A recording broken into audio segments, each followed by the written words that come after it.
Mesdames, Mesdemoiselles, Messieurs, bonsoir. Bienvenue sur cette édition spéciale de Place au débriefing. Pour cette émission, j'accueille Émile Penza, ex-international belge. Émile Penza, bonsoir. Bonsoir, monsieur. Émile Penza, vous avez fait vibrer plusieurs amoureux du football, notamment le peuple belge. Vous avez arrêté votre carrière à l'âge de 33 ans en Azerbaïdjan. Pouvez-vous nous parler de cette aventure ?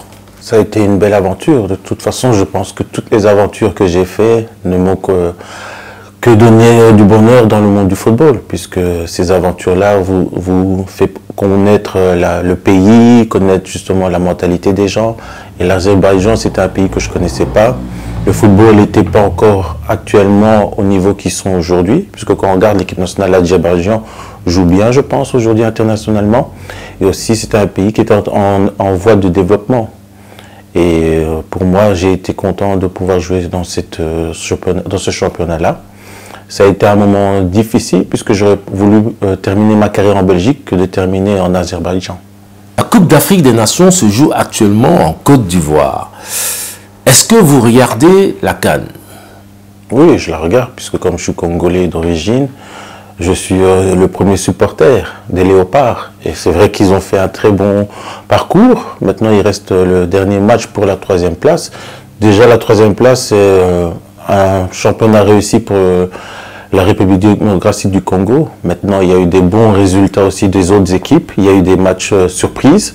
Je pense qu'aujourd'hui, le football, que ce soit en Europe ou en Afrique, tous les continents se développent, puisque maintenant il y a des professionnels dans les équipes, il y a des structures, il y a justement les terrains, il y a aussi le staff qui est professionnel. Donc tout ça fait qu'augmenter le potentiel des équipes africaines. La République démocratique du Congo y prend part. L'on sait que vous avez des racines en RDC. Est-ce que le jeu de la RDC vous impressionne? Elle m'impressionne parce que comme vous avez dit, justement, il y a des lacunes qu'on a connues depuis longtemps dans cette équipe-là. Je pense que c'est une nouvelle génération avec un nouveau entraîneur. Donc, tout est positif avec ce qu'on a vu aujourd'hui à cette dernière CAN.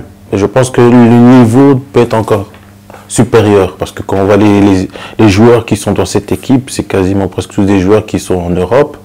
Et je pense que si on regarde toutes les générations qu'il y a eu des Congolais en Europe, je pense que s'ils seraient tous rapatriés avec l'équipe nationale du Congo, je pense qu'on aurait la meilleure équipe du monde.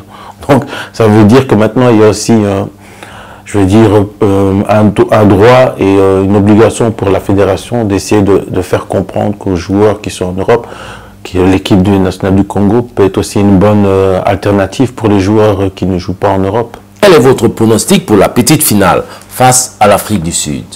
On va gagner. Parce que je reste toujours positif.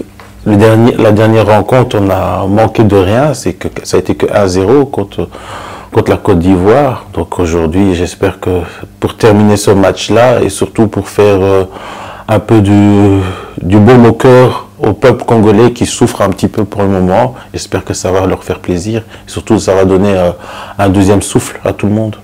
Le football congolais sur la scène internationale est souvent absent. Avez-vous l'ambition d'apporter votre expérience à la fédération congolaise? C'est mon rêve, justement, de donner justement toute l'expérience que j'ai eue durant toute ma carrière, avec justement les équipes que j'ai connues aussi, et surtout le professionnalisme. Si je peux donner un plus à la fédération et aider aussi l'entraîneur d'équipe nationale, je le ferai volontairement. Et surtout, ça serait pour moi une grosse fierté de pouvoir rentrer au pays, justement, en donnant quelque chose de mon expérience à toute la génération du football congolais. Émile Penza, pourriez-vous nous parler de votre après-carrière? Avez-vous des projets? Là, le projet, je suis avec un agent justement qui m'a fait vous connaître. Et c'est avec lui, on va essayer de faire un bon chemin ensemble pour essayer de trouver justement des bons joueurs africains qui n'ont peut-être pas l'opportunité d'arriver en Europe, mais peut-être grâce à notre expérience de les faire venir ici et surtout de les voir épanouir. Et comme j'ai dit, aussi d'apporter peut-être mon expérience avec la fédération. Parce que le monde du football, c'est un monde que j'ai fait depuis l'âge de 16 ans. Et je ne peux pas sortir de ce monde-là comme de cette façon. Je pense que je ne sortirai jamais. Et je prends toujours du plaisir à aller voir des matchs. Pour finir, quels sont les meilleurs souvenirs pour vous dans le monde du football? Il y en a plusieurs. tous les moments de ma carrière sont tous des moments uniques parce que chaque match est différent. Même d'après des défaites, on est quand même satisfait parce que jouer devant un stade rempli, devant 40, 50 000 spectateurs, ça c'est un rêve qu'un joueur de foot ne pourra jamais oublier dans sa carrière. Mon plus grand rêve, c'était mon rêve surtout que j'ai accompli, c'est de pouvoir jouer avec l'équipe nationale, avec moi et mon frère. Parce que avec deux frères, les deux dans la même équipe, c'est très rare. Et on l'a fait, surtout qu'en plus, on était Congolais à la base et jouer avec l'équipe nationale, c'était pas été très facile, mais on l'a fait quand même. Vous le voyez souvent, votre frère? Oui, on s'entend souvent, tout le temps presque, puisque c'est quand même mon grand frère et j'ai toujours du respect pour lui et je suis toujours fier de la façon que ma mère et ma famille et mon frère m'ont donné l'éducation. Pour les Diables Rouges, un mot pour les Diables Rouges, quel est le but que vous avez marqué et qui ne vous laisse pas dormir? Et vous pensez à chaque fois à ce but-là? L'Euro 2000, oui. Au stade du Heysel. On jouait justement le premier match de la compétition et on avait gagné 2-0 et j'ai marqué le deuxième but. Ah, c'est super. Et l'équipe nationale, les Diables Rouges en ce moment, est-ce que elle a démarré difficilement avec le nouvel entraîneur? Est-ce que vous voyez une équipe de votre génération comme celle après vous, de Kevin De Bruyne? La génération suivra ou bien on aura une équipe qui est encore en construction? Déjà en construction, puisque l'entraîneur vient d'arriver. Et je pense que chaque génération a son histoire. J'ai eu mon histoire avec ma génération, la génération de Elden Hazard a son histoire. Donc cette nouvelle génération aura aussi son histoire.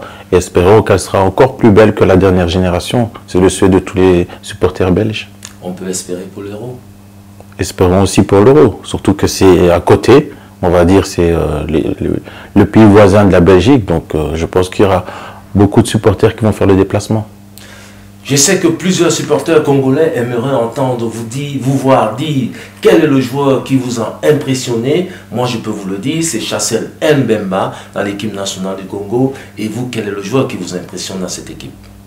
Le même que vous, Mbemba. Je pense que c'est un capitaine et c'est un leader vraiment où toutes les équipes vont se donner à cœur ouvert de le suivre derrière lui. Je pense qu'à Marseille, il est déjà aussi presque leader. Et je pense que il a cette âme-là qui manquait dans cette équipe. Puisque c'est vrai que nous, Congolais, on est beaucoup un petit peu, je veux dire, encore des grands enfants. Et des fois, il faut avoir justement un leader comme lui. Et c'était bien pour cette CAN d'avoir justement le patron que l'entraîneur a bien désigné. Je vous remercie pour cette interview, Emile Mpenza. Merci à vous aussi. Mesdames, Mesdemoiselles, Messieurs, c'est ici que s'achève cette émission spéciale de Place au débriefing. Je vous donne rendez-vous pour le prochain numéro. À très vite.